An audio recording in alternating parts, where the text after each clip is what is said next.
네, 자바스크립트로 이미지 슬라이더 만들기 HTML 태그까지만 완성한 상태이고요. 그러면 이제 다음 스텝으로는 스타일 시트 작성하기 진행하도록 하겠습니다. 스타일 시트를 작성해서 이미지 4개가 같이 보이는 상태에서 하나만 보이는 상태로 만들어 줄 거예요. 그러면 다시 에디터로 돌아가서 작업을 시작하도록 하겠습니다. 자, 에디터로 돌아왔고요. 에디터에서는 HTML하고 CSS 문서를 같이 보면서 스타일 시트 작성해 보도록 할게요. CSS 작성을 하면서 틈틈이 페이지가 어떤 상태인지도 확인해 가면서 진행하도록 하겠습니다. 일단 우리 컨테이너라는 클래스가 전체 영역을 묶고 있는 하나의 래퍼 태그죠. 해서 이 태그의 크기를 640으로 지정해 주겠습니다. 그리고 마진 0 오토 해주는 거예요. 그러면 640픽셀짜리 div 영역이 웹브라우저의 가운데 배치가 될 거예요. 보이시죠? 가운데 배치가 잘 되고 있습니다. 그런 상태에서 지금 현재 심플 슬라이더라고 하는 제목을 가운데 정렬해 줄게요. h1 h1은 텍스트 얼라인을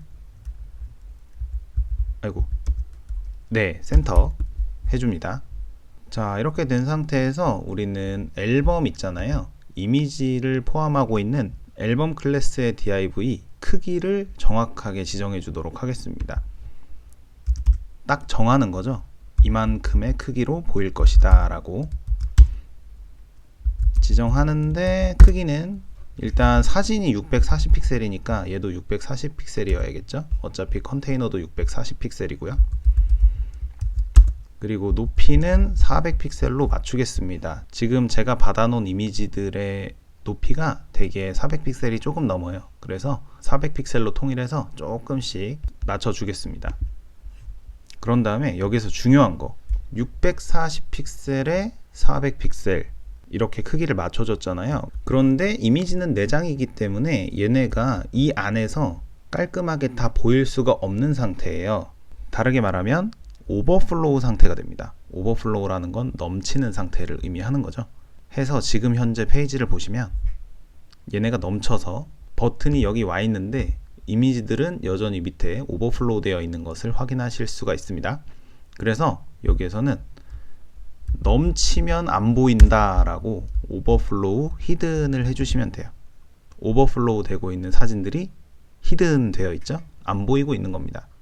그리고 이 이미지도 높이가 400픽셀이 조금 넘을 거예요. 근데 400픽셀에 맞게 조금 이제 잘려 있는 것을 확인하실 수가 있습니다. 자, 지금 현재 이미지들은 오버플로우 히든을 해놨기 때문에 가려져 있어요. 가려져 있긴 하지만 실제 이미지들은 어딘가에는 위치가 되어 있는 상태입니다. 보이시죠? 밑에 파란 영역이 생기잖아요. 지금 가려져 있는 이미지는 저기에 있다 라고 표시가 되고 있는 거예요. 그런데 생각해 보세요. 우리 이미지 슬라이더는 뭐예요? 언제나 그래야 한다라는 법은 없지만 대개 옆으로 이동하면서 슬라이드 동작을 진행하는 게 이미지 슬라이더잖아요. 따라서 우리는 이미지들이 전부 양옆으로 배치가 되도록 해줄 것입니다. 그리고 여기에서는 스타일 시트를 앨범이 아니라 이미지스라고 하는 클래스에다가 지정을 해줄 거예요. 제가 스타일 시트의 편의를 위해서 이렇게 div 2개를 겹쳐놨다고 했잖아요. 이것 때문입니다. 이미지들을 좌우로 배치할 수 있도록 이미지스 클래스를 따로 만들었고요. 여기에다가는 디스플레이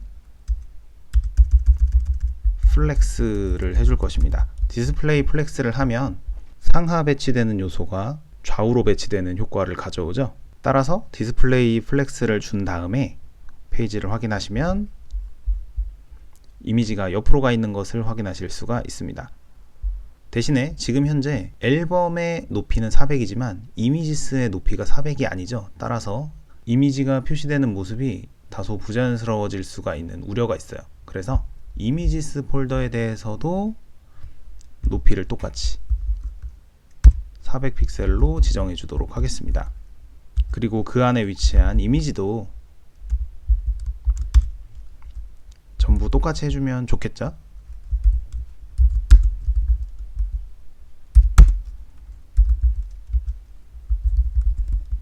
오케이, 여기까지 됐고요.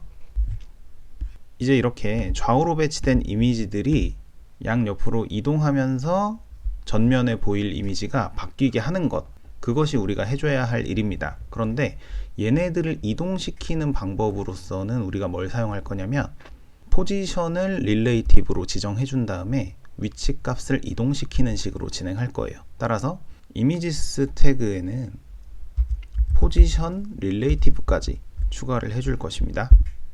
포지션이 릴레이티브가 되면 이 요소의 위치는 탑, 바텀 이런 값으로 이동을 시킬 수가 있잖아요. 여기에서는 이제 좌우로 이동하니까 레프트 정도를 바꿔주면 될 것 같은데요.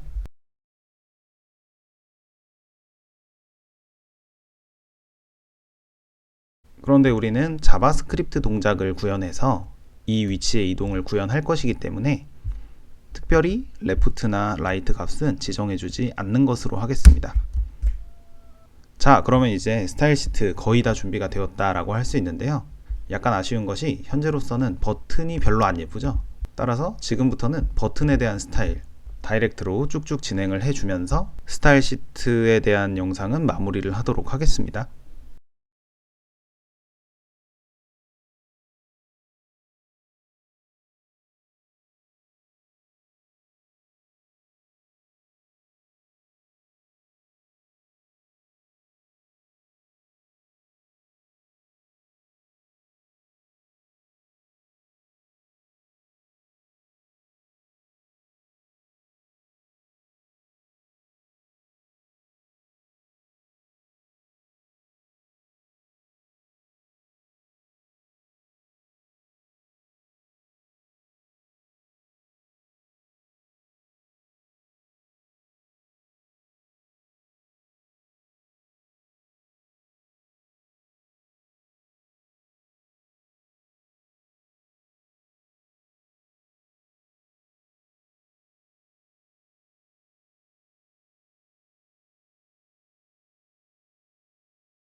네, 버튼에 대한 스타일도 완료를 했는데요. 여기에 대해서 간단하게 읽어보고 마무리를 할게요. 네, 일단 버튼과 버튼이 눌렸을 때 그리고 버튼의 포커스가 이동했을 때의 스타일인데요. 이 부분은 정말 순전히 취향껏 지정을 해주시면 됩니다. 너비 100픽셀, 높이 30픽셀, 뭐 색깔 이런 것들은 다 제가 그냥 취향으로 해준 거기 때문에 특별히 언급드릴 게 없고요. 버튼에 마우스가 올라갔을 때 색깔은 기존 상태랑 비슷하되 조금 밝은 색깔로 지정을 해줬습니다. 그리고 여기 밑에 보시면 버튼 디제이블드, 버튼을 누를 수 없을 때 색깔도 지정을 해 주었는데요. 우리는 자바스크립트 코드를 사용해서 사진이 첫 번째 사진이거나 맨 마지막 사진일 때는 버튼을 누르지 못하도록 해줄 거예요. 그래서 미리 디제이블드 상태에 대한 색깔도 지정을 해 두었습니다. 그리고 마지막 앞으로 가는 버튼은 왼쪽에 붙었으면 좋겠고요. 뒤로 가는 버튼은 오른쪽에 붙었으면 좋겠어서 플롯 레프트, 플롯 라이트를 사용을 해줬습니다. 이렇게 스타일 시트를 작성해 준 결과 우리의 슬라이더는 이런 상태로 완성되어 있는 것을 확인하실 수가 있고요. 그리고 자바스크립트 동작, 동적인 동작은 아직 지정이 되어 있지 않습니다. 네, 여기까지 해서 스타일 시트에 대한 영상도 마무리를 할 건데요. 놓치셨거나 오타가 발생한 부분이 있다 하시는 분들은 다시 한번 영상을 보시면서 코드를 확인해 보시기 바라겠습니다. 그러면 여기에 대한 자바스크립트 코드 작성은 다음 영상에서 같이 진행을 해 보도록 할게요. 스타일 시트 따라오시느라 수고하셨고요. 다음 영상에서 뵙겠습니다.